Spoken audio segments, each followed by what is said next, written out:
오늘은 기적을 불러일으키는 감사라는 제목으로 함께 은혜를 나누겠습니다. 바울은 이 환상을 보았습니다. 마게도냐 사람이 있어서 바울에게 손짓하는 그런 환상을 보았습니다. 마게도냐로 건너와서 우리를 도와주시오 라는 그 소리에 바울은 하나님께서 자기를 마게도냐로 인도하는 것으로 믿었습니다. 마게도냐로 건너가서 이 복음을 전하려고 배를 타게 됩니다.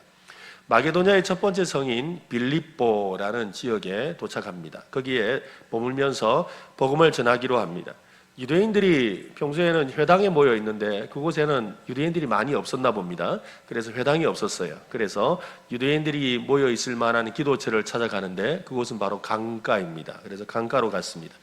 마침 그곳에 있던 여자들에게 복음을 전했습니다. 그 자리에는 도아디라 출신의 루디아라는 자주세곡감 장수도 있었습니다. 루디아는 하나님을 섬기는 사람이었기 때문에 바울에게 복음을 듣고 즉시로 자신의 집으로 그 바울의 일행을 초대했습니다. 식구들에게도 복음을 전하고 모두 세례를 받게 되었지요.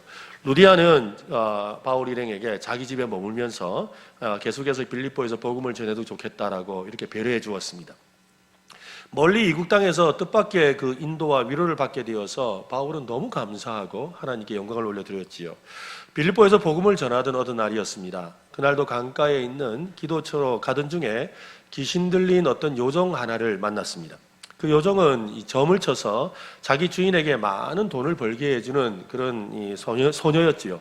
이 소녀가 바울을 따라오면서 큰 소리로 이렇게 외치는 겁니다. 이 사람들은 여러분에게 구원의 길을 전하고 있는 가장 높으신 하나님의 종입니다 라고 외치는 거예요. 맞는 말이죠. 그래도 이렇게 계속 크게 외치니까 바울이 지나갈 때마다 똑같은 소리를 하며 그렇게 외치는 겁니다.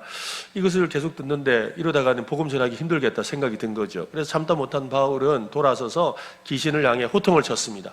예수 이름으로 명하노니 귀신아 너에게서 나오너라, 여자에게서 나오너라 라고 외쳤죠. 그 말이 끝나자마자 귀신은 떠나갔습니다. 놀라운 일이었지만 정작 그 여종의 주인에게는 화나는 일이었지요. 왜냐하면 그 전까지 여종이 점을 쳐서 돈을 벌었는데 이제 점을 못 치게 된 거니까 이제 돈을 못 벌게 된 거예요. 그래서 주인은 바울과 신라를 붙잡아서 이 광장에 있는 로마 관리에게 끌고 갑니다. 그리고 여종의 주인과 군중들에게 이 합세해서 바울과 신라를 신랄하게 비난하고 공격하고 돌을 던지는 그런 일이 벌어졌습니다. 로마 관리는 이 소동을 일으킨 죄라는 제목을 붙여서 바울과 신라의 옷을 찢고 매질하라고 명령을 내렸습니다. 그런 다음에 감옥에 가두었습니다. 하나님의 인도를 받아서 빌립보에 왔고 또 복음을 전했습니다. 하나님께서 루디아라는 특별한 하나님의 사람을 만나게 하시고 모든 일이 순탄한 것처럼 보였습니다. 그런데 귀신 들린 여정을 고쳐준 것 때문에 원치 않는 송사에 휘말리고 말았습니다. 로마 군사로부터 심한 매질을 당하고 감옥에 갇히게 되었습니다.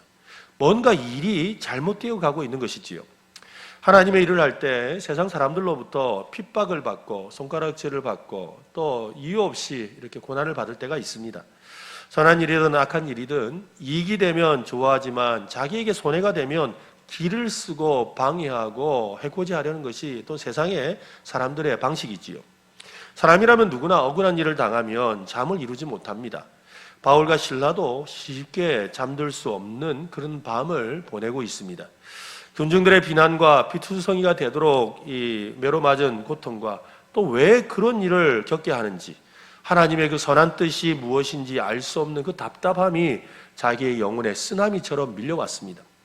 땅속 깊은 동굴 속에서 바울과 신라에게 생각지도 못한 일이 기다리고 있었습니다. 그 일은 도저히 감사할 수 없는 상황에서 감사하는 두 사람에게 인함하고 있는 것입니다. 늦은 밤이었습니다. 낮에 매질을 당해서 피투성이가 된 바울과 신라는 실망하거나 좌절하지 않았습니다. 원망과 불평을 늘어놓지도 않았습니다. 오히려 깊숙한 감옥에서 하나님께 기도하고 찬송을 불렀습니다. 여러분, 바울과 신라가 감옥에서 불렀던 찬송은 어떤 찬송이겠습니까? 찬송의 노래야 알 수는 없겠지만 조용한 찬송이었을까요? 힘차게 부르는 찬송이었을까요?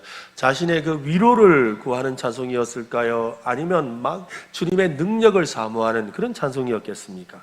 자신의 신세를 한탄하며 눈물의 찬송이었을까요? 아니면 기쁨이 넘치는 찬송이었겠습니까? 오늘 본문 25절을 한번 보십시오.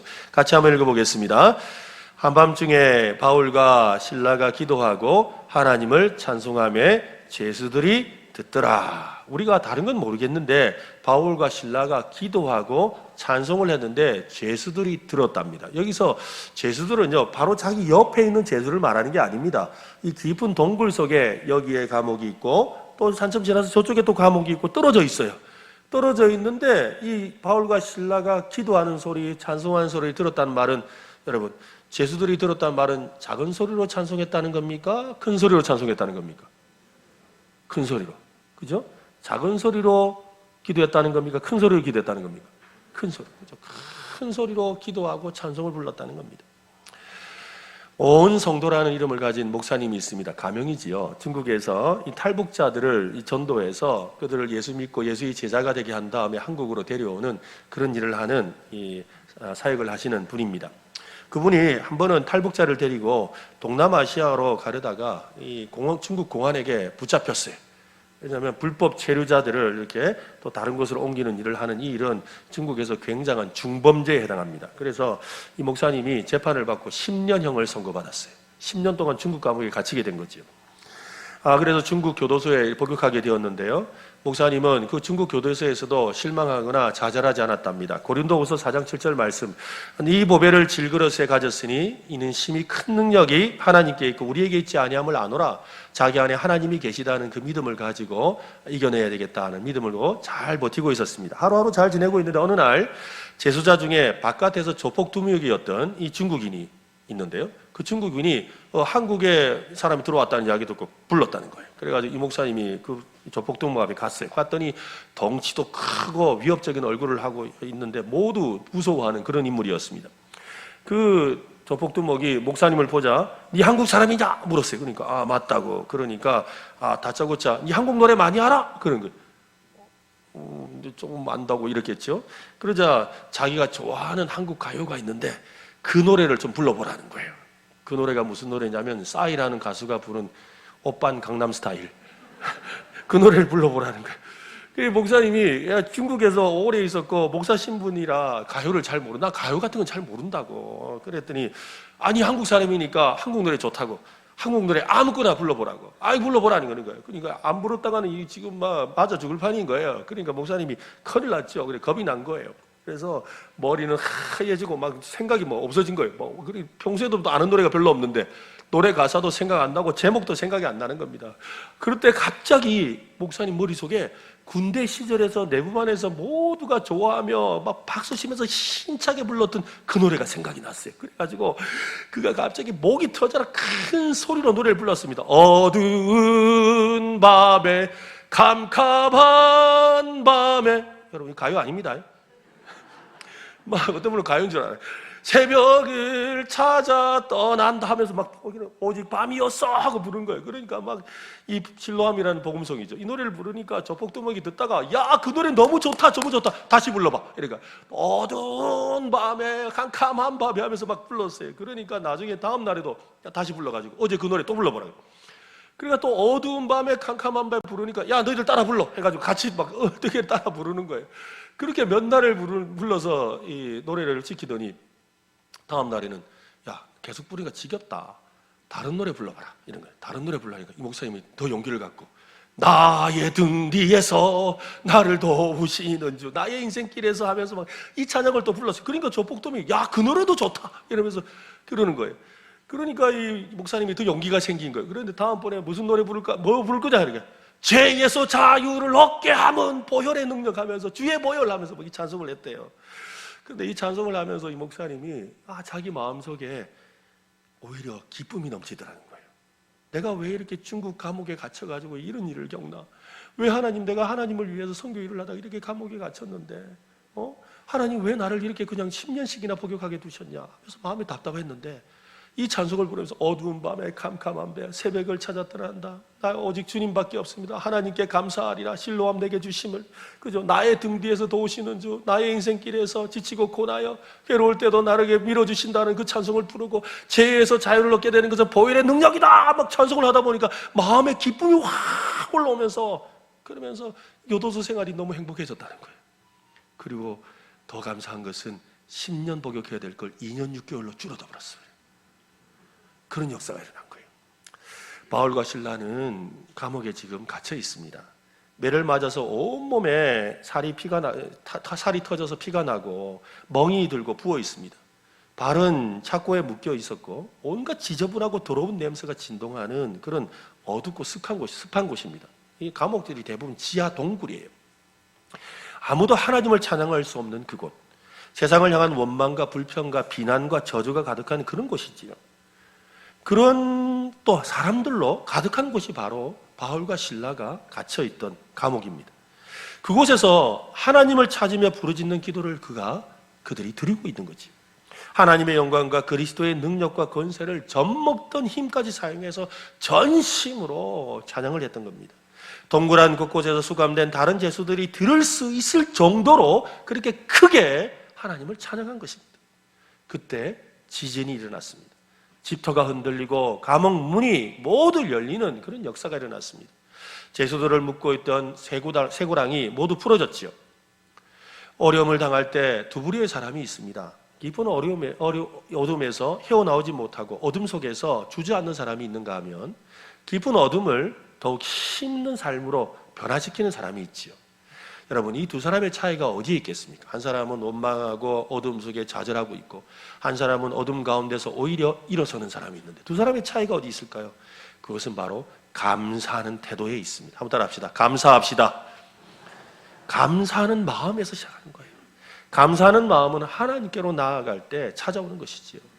마음에 가득한 불평과 원망과 괴로움과 고통과 같은 어두움은 하나님께 나아갈 때 쫓겨나는 것입니다. 그렇다면 하나님께 나아가는 방법이 무엇일까요? 여러분, 어떻게 하면 우리가 그 하나님께 나아갈 수가 있겠습니까? 그것이 바로 찬양이지요. 우리는 찬양을 통해 하나님께 나아갑니다. 하나님을 높이는 힘찬 찬송은 우리를 묶고 있는 모든 착고를 풀어놓고 잠긴 옥문을 열리게 만듭니다. 여러분, 찬송하면 막혔던 문이 열리는 줄로 믿으시기를 바랍니다.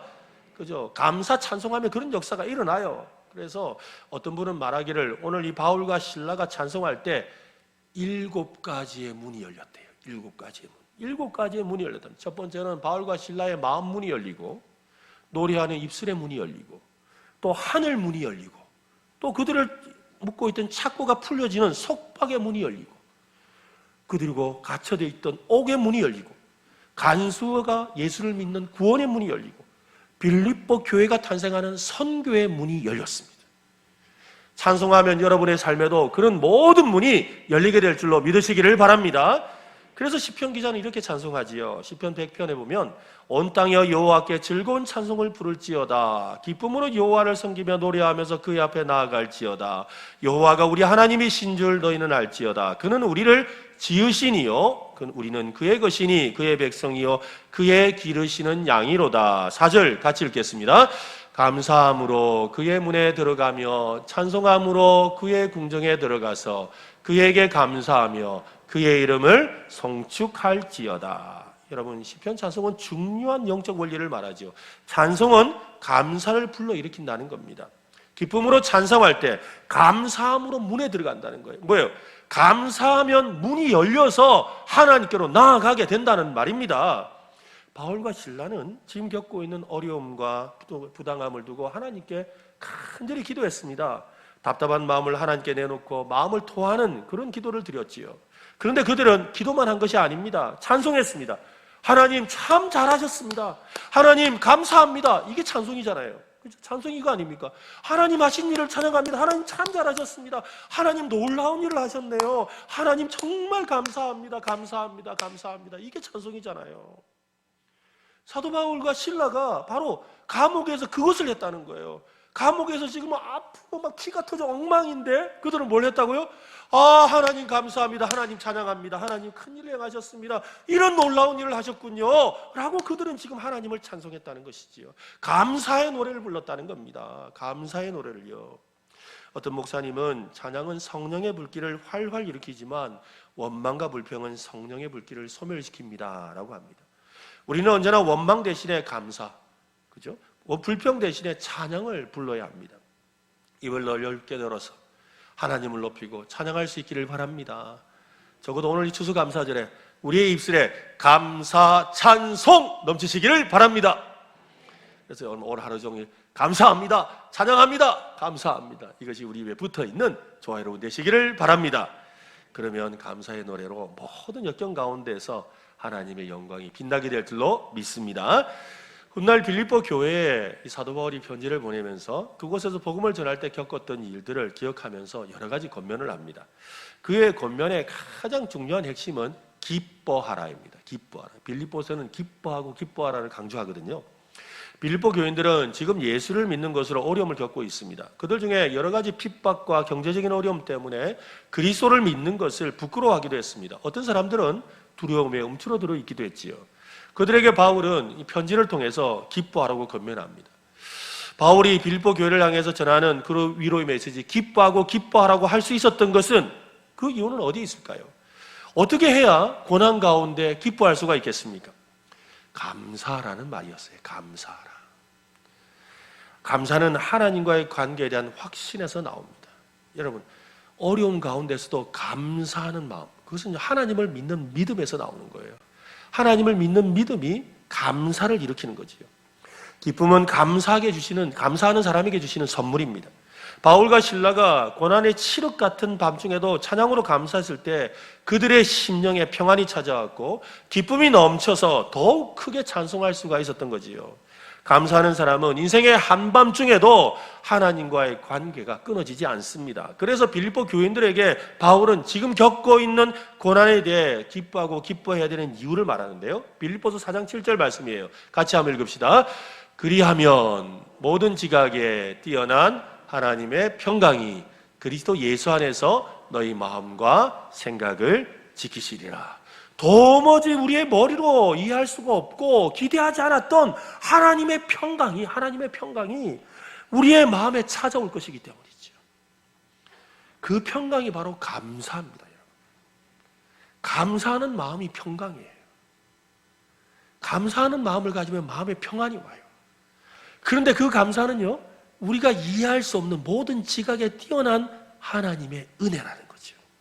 감사하는 마음은 성도들을 위로하고 살아갈 힘을 주고 마음과 생각을 지켜줍니다. 오늘 그러므로 그 감사로 충만하시기를 바랍니다. 감사하는 사람은 매력적인 사람이에요. 감사하는 사람은 매력적인 사람. 감사하고 만족하는 사람 주변에는 친구들이 함께하기를 좋아하죠. 그런데 원망으로 가득한 사람, 그 사람에게는요, 사람들이 가까이 하지 않습니다. 혹시 내가 왜 이렇게 나의 주변에는 친구가 없을까? 나의 주변에 왜 친구가 없을까? 없는 이유가 있어요. 감사를 안 해서 그래요. 감사를 해서. 근데 저 사람은 친구가 많아요. 보세요. 보면 별것도 아닌데, 고마워. 아이고, 이렇게 와줬구나. 고마워. 아이고, 이런 것도 사주네. 고마워. 아이고, 이렇게 고마워. 하면서 고맙던 감사를 잘하거든요. 그런데 친구가 없는 사람들 보세요. 뭐 주면 그래요. 이거 말아 가지 않나? 아이고, 니 쓰지 말아 가지 않나? 아이고, 너희 집에 남아도는 갑네? 그런다. 그냥 좀 마음에 안 들어도, 그죠? 어떻게 내 생각하고 이런 거 가져왔구나. 고마워. 이래야 되는데. 그러고, 우리 집 많다? 모릅니까, 누가? 그런데도 그런단 말이에요. 그러면서 뭐예요? 감사를 안 하는 거예요. 그러니까 고맙다, 감사하는 마음이 없으니까 당연히 옆에 친구가 없죠. 근데 작은 일에도, 아이고, 고맙습니다. 아이고, 어떻게 알고, 이렇게 것도 가져왔어요. 고마워요. 이런 감사하는 마음이 사람들을 자꾸 끌어모으는 매력적인 사람이 되는 거예요. 여러분, 매력적인 사람이 되시기를 바랍니다. 한번 옆 사람에게 말씀합시다. 감사합니다. 한 번 더 감사합니다. 네, 감사하며 살아야 돼요. 감사하며 살아야 돼요. 여러분, 이렇게 우리가 감사하며 살면, 그런 매력적인 사람이 되면 하나님도 가까이 하세요. 하나님도 가까이 하는 사람이 누구냐면 감사하는 사람이에요. 감사할 줄 아는 사람에게 하나님이 가까이 하신다고요. 감사 생활을 하는 사람들은 다른 사람에게 용기를 주고 소망을 주고, 감사는 다른 사람에게 긍정적인 생각을 심어주고 좋은 사람의 도움거리가 되는 친구가 되죠. 그처럼 우리가 감사하면 하나님도 우리에게 오셔서 우리의 친구가 되어주시는 줄로 믿으시기를 바랍니다. 감옥을 지키던 간수를 한번 생각해 보세요. 그는 바울과 실라가 목 놓아 부르짖고 뜨겁게 찬송하는 소리를 들었습니다. 그 소리는 다른 죄수들처럼 자신의 신세를 한탄하고 욕하고 저주하고 떠드는 그런 소리가 아니었습니다. 그는 간수가 되어서 감옥을 지키면서 수많은 불평과 원망의 소리를 듣고 살았지요. 온갖 진짜 별의별 욕을 다 들었을 거예요. 감옥에 앉아서 있는 사람들 보세요. 다 그렇잖아요. 내가 이러면서 이거 뭐 세상 이러면서 있나 뭐 온갖 욕을 하고 내가 이거 올 사람이 아닌데 내가 억울해 죽겠다면서 막 그러면서 앉아 있단 말이에요. 그런 사람들은 그 우글우글한 곳이 감옥이었어요. 그런데 이 간수가 지금까지 그 감옥에서 들어본 적이 없는 소리를 들은 거죠. 그 소리는 간수의 마음에 이유를 알 수 없는 마음의 평안을 가져왔습니다. 수많은 밤 감옥을 지키며 죄수들의 그 떠드는 소리를 듣기 싫어서 억지로 잠을 청했다면 그날 밤은 바울과 실라가 부르던 찬송은 자장가처럼 아마 들렸을 겁니다. 이전에 경험하지 못한 깊고 평안한 잠에 빠져든 겁니다. 그때 상상할 수 없는 기적이 일어났지요. 26절을 보십시오. 이에 갑자기 큰 지진이 나서 옥토가 움직이고 문이 곧 다 열리며 모든 사람의 매인 것이 다 벗어진지라. 어려움 가운데 있다 할지라도 찬양하고 감사하면 기적이 일어납니다. 우리를 옥죄는 모든 것이 풀어지고 닫혔던 것이 열리고 무너지는 그런 역사가 일어납니다. 여러분 뭐 답답한 일이 좀 있습니까? 괴로운 일이 있습니까? 뭔가 이렇게 막혀 있습니까? 감사하시기를 바랍니다. 감사하시기 바랍니다. 감사하시기 바랍니다. 인생을 살면서 많은 문제를 우리가 만나지요. 문제를 피하고 나면 다음에는 더 큰 문제가 우리를 기다리고 있습니다. 성경을 보면 예수님도 문제를 만나셨습니다. 그런데 예수님은 우리와 다르게 그 문제를 다루셨어요. 예수님은 문제를 만날 때마다 감사 기도를 하셨어요. 감사 기도를. 죽은 지 나흘이 되어서 시체에서 썩은 냄새가 나는 나사로의 그 무덤 앞에서 예수님은 그 무덤의 문을 치우라고 하시고는 나사로를 바라보면서 하나님께 감사 기도를 드리셨어요. 하나님께 감사 기도. 아버지여 내 말을 들으신 것을 감사하나이다. 하나님께 감사 기도를 드렸어요. 예수님의 감사 기도가 끝나자 나사로는 살아서 나왔습니다. 그렇습니다. 문제는 감사 앞에서 무력해지는 거죠. 힘을 잃어버립니다. 문제는 나쁜 것을 보게 만들지만 감사는 좋은 것을 보게 만들지요. 아무리 문제가 가득해도 감사하는 사람은 좋은 것을 보고 좋은 것을 누립니다. 그래서 기적은 감사하는 사람에게 찾아오는 거지요. 여러분 감사하십시오. 그러면 여러분을 옥죄던 착구가 풀리고 여러분을 가로막고 있던 옥문이 열리고 칠흑같이 어두운 밤이 환한 대낮처럼 변화되는 기적을 맛보게 될 줄로 믿습니다. 감사는 기적을 만듭니다. 간수는 시끄러운 소리에 잠을 깼습니다. 등불을 들고 살펴보았더니 옥문이 열려 있었지요. 죄인들이 도망친 것으로 생각하고 칼로 자결하려고 합니다. 그때 바울과 실라가 간수를 향해 소리칩니다. 당신의 몸을 상하게 하지 마세요. 우리 다 여기 있습니다. 간수는 등불을 받아서 동굴 감옥 안으로 뛰어들어갑니다. 깊은 곳에 갇혀있던 바울과 실라 앞에 그냥 엎드렸어요. 두려움에 떨던 간수는 선생님, 내가 어떻게 해야 구원을 받을 수가 있습니까? 여기서 구원이라는 것은 어떻게 하면 내가 예수 믿겠습니까? 이런 말이 아니죠. 왜냐하면 아직 이 바울과 실라가 어떤 사람인지 잘 모르니까 그냥 그 바울과 실라가 그 깊은 감옥에서 다른 사람들은 욕하고 원망하고 불평하는데 이 사람들은 뭔가 자기 신을 찾고 찬송하는 걸 보았기 때문에 와, 이 사람이 믿는 신이 대단하구나 생각한 거예요. 그래서 나도 당신이 믿는 그 신에게 갈 수가 있겠습니까? 라고 엎드린 거예요. 나도 당신이 믿는 그 신을 통해서 구원을 받을 수가 있겠습니까? 라고 엎드렸다고요. 그때 바울과 실라는 유명한 말을 하지요. 31절 말씀 같이 읽어봅시다. 이르되 주 예수를 믿으라. 그리하면 너와 내 집이 구원을 받으리라 하고 한 번 더 크게 시작.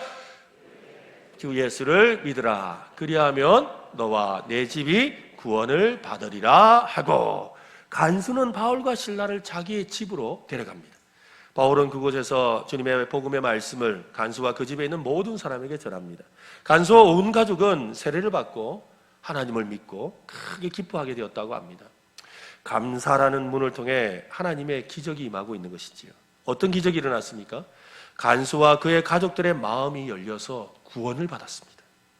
그 모든 것은 바울과 실라가 행한 것이 아니지요. 하나님이 하신 겁니다. 구원은 하나님의 것이지 않습니까? 여러분, 사람이 행한 일을 보고 기적이라 말하지 않아요.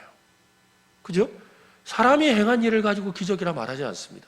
사람이 할 수 없는 일을 기적이라고 부르죠. 사람이 할 수 없기 때문에 그게 기적이에요. 그러니까 감사하는 사람에게는 하나님의 기적이 임하게 되는 겁니다. 하나님의 기적을 경험하시기를 바랍니다.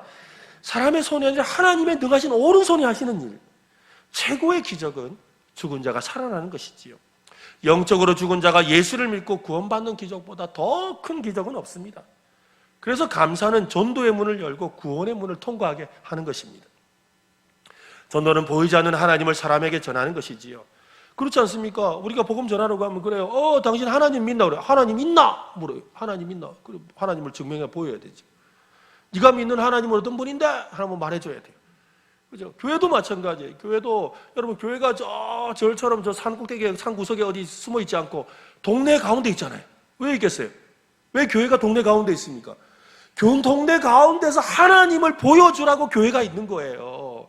저는 우리 은혜로 교회를 통해서 하나님의 영광 받으시기를 바랍니다.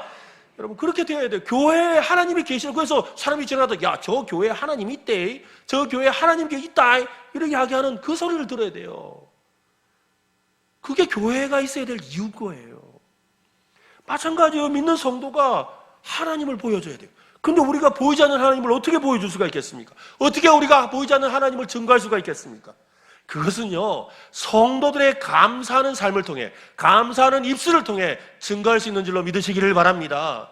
선한 자와 악한 자의 두드러진 차이는 바로 감사하는 마음에 있어요. 감사하는 마음을 가지고 사람 사는 사람 중에 여러분, 악인은 없어요. 악인 찾아보기 어렵습니다. 악인에게는요, 감사가 없어요. 악한 사람에게는 감사 안 해요. 악인은요, 원망과 불평이 가득하지요. 세상이 악해질수록 감사가 없어지는 이유가 그래서 당연한 것입니다. 디모데후서 3장에 보면 너는 이것을 알라. 말세에 고통하는 때가 이르러 사람들이 자기를 사랑하며 돈을 사랑하며 자랑하며 교만하며 비방하며 부모를 거역하며 그 다음 감사하지 아니하며. 이 마지막 때에 세상이 악해지면 뭘 안 한다고요? 감사를 안 해요. 감사를. 악한 사람은 감사 안 합니다, 여러분.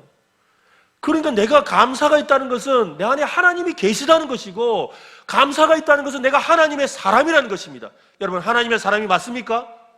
여러분은 하나님의 사람이 맞습니까? 감사하시기를 바랍니다. 감사의 유익은 우리가 생각하는 것보다 훨씬 많습니다. 그래서 더 많이 감사하기로 결심해야 합니다. 시력과 청력을 잃어버리고 살았던 이 헬렌 켈러, 여러분 아시죠? 이 헬렌 켈러가 쓴 글이 있는데요. 3일만 볼 수 있는 기적이 일어난다면, 눈으로 보지도 못하고 귀로 듣지 못하는 이 그녀가 3일만 보고 들을 수 있다면, 이런 글을 썼어요. 그 내용이 이렇습니다. 첫날에는 친절과 우정으로 나의 삶을 가치 있게 만들어준 사람들의 얼굴을 볼 것입니다. 무엇보다 나의 은사이신 설리번 선생님을 찾아가 이제껏 손끝으로 만져서 알던 그녀의 얼굴을 몇 시간이고 물끄러미 바라보면서 그 모습을 내 마음속에 깊이 간직해 둘 것입니다. 그리고 감사의 기도를 하고 싶습니다. 둘째 날은 인간 발전의 발자취를 보려고 박물관으로 찾아가겠습니다. 거기서 촉각으로만 느꼈던 예술작품을 직접 눈으로 보고 알게 될 것입니다. 내 손의 감각으로는 도저히 알아차리지 못한 아름다움을 보고 싶습니다. 그리고 3일이 되는 마지막 날에는 많은 사람이 오가는 평범한 길거리에서 시간을 보내고 싶습니다. 도시의 여기저기서 행복과 불행을 동시에 눈여겨보면서 그들이 어떻게 일하며 어떻게 살아가는지를 직접 보고 싶습니다. 헬런 켈러가 보고 듣고 싶었던 것은 대단한 게 아니죠. 너무나 일상적인 것들입니다. 한마디로 범사에 관한 것이죠. 그죠? 범사에, 그냥 우리의 살아가는 일반 평범한 삶이에요. 그녀는 범사에 감사하는 감격을 누리고 싶었던 겁니다. 범사에 감사한다는 것은 인간의 머리로 이해할 수 없지만 하나님의 그 계획을 철저하게 신뢰한다는 표현입니다. 비록 지금 눈앞에 펼쳐진 상황은 절망적이지만 그 뒤에 일하실 살아계신 하나님을 믿는다는 고백인 것이지요. 감사는 세상에 하나님을 증거하는 강력한 전도의 도구가 됩니다. 강력한 전도를 경험하고 싶다면 감사하시기를 바랍니다. 가족들과 이웃들에게 하나님을 보여주고 싶습니까? 감사하시면 됩니다. 감사는 하나님의 자녀요, 하나님이 함께 하신다는 것을 보여주는 천국 시민의 증명서와 같은 것입니다. 여러분, 동맥경화라는 거 아시죠? 동맥경화. 동맥, 피가 흐르는 이 혈관, 그죠? 동맥의 이 심장에서부터 이 우리 온 몸의 각 부위로 이렇게 혈관이 움직여서 우리 몸이 이렇게 손가락도 움직이고 발가락도 움직이는 거거든요. 그런데 이 동맥경화는 몸 전체를 마비시키죠. 이 혈관에 뭐 불순물이 껴가지고 피가 제대로 지나가지 못하면 사람이 마비가 되어버리는 거예요. 하나님과 연결 통로인 우리의 삶에 이 감사가 막히면 영적 동맥경화를 겪어요. 즉, 우리가 하나님과 뭔가 이렇게 좀 더 가깝지 않고 뭔가 이렇게 하나님이 멀리 계신 것처럼 느껴지고, 기도를 하는데도 이렇게 뭐 내 기도가 하나님께 잘 들려지는 것 같지도 않은 것 같고, 뭔가 이렇게 좀 답답한 느낌이 든다는 건 지금 영적 동맥경화 증상을 겪는 거예요. 그것을 뚫는 방법은 감사입니다. 감사로 뚫어야 돼요. 감사가 막히면 하나님과의 교제가 끊어집니다. 그래서 데살로니가 전서에서는 하나님과 연결되는 통로에 대해서 말씀하면서, 통로는 바로 기쁨과 감사와 기도라고 그래요. 데살로니가 전서 5장 6절로 17절에 보면, 항상 기뻐하라, 쉬지 말고 기도하라, 범사에 감사하라. 이것이 그리스도 예수 안에서 늘 향하신 하나님의 뜻이다라고 말하지요. 여러분, 항상 기뻐하고 쉬지 말고 기도하고 범사에 감사하는 게 뭡니까? 그게 바로 감사 찬송이에요. 그것이 바로 감사 찬송이에요. 바울과 실라가 깊은 밤 깊은 감옥에서 했던 것이 바로 기쁨과 기도와 감사였습니다. 이것을 우리가 찬송이라 부른단 말이지요. 오늘 추수감사절에 우리의 입술에서, 그죠? 또 우리의 가정에서, 오늘 우리의 셀 모임에서 감사 찬송이 넘쳐날 수 있기를 바랍니다. 얼마 남지 않은 2022년, 그죠? 우리 경제적으로도 힘들고 또 여러 가지 상황적으로도 어려운 그런 환경들을 우리가 올 한 해 보내왔습니다. 그러나 남은 이 시간을 역경을 감사로 바꾸는 찬송, 기적을 불러오는 감사의 찬송, 하나님을 더욱 신뢰하고 증거하는 감사의 찬송이 넘쳐나는 시간으로 바꾸어서 감사가 넘치는 인생 되시기를, 그래서 정말 감사의 기적을 경험하는 여러분 되시기를 예수님의 이름으로 축원합니다.